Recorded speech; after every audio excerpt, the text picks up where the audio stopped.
ছাত্রদলের কমিটির বাতিলের দাবিতে তৃতীয় দিনের মতো নোয়াখালীতে বিক্ষোভ, সড়ক অবরোধ। স্টাফ রিপোর্টার শাহাবুদ্দিন জানান, সদ্য ঘোষিত নোয়াখালী জেলা ছাত্রদলের ৩৭তম বিশিষ্ট কমিটি সহ অন্য সকল কমিটি প্রত্যাহারের দাবিতে তৃতীয় দিনের মতন বিক্ষোভ মিছিল করেছেন সংগঠনটির পদবঞ্চিত নেতাকর্মীরা।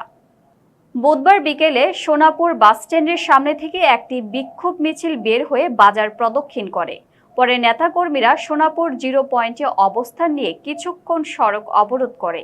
এতে বক্তব্য রাখেন জেলা ছাত্রদলের সাবেক সহসভাপতি, মিনার পৌরসভা ছাত্রদলের যুগ্ম আহ্বায়ক খলিলুর রহমান ফরহাদ, নাসির উদ্দিন পান্ত, সদর উপজেলা ছাত্রদলের সাবেক সদস্য মাহিন ও আশরাফুল ইসলাম।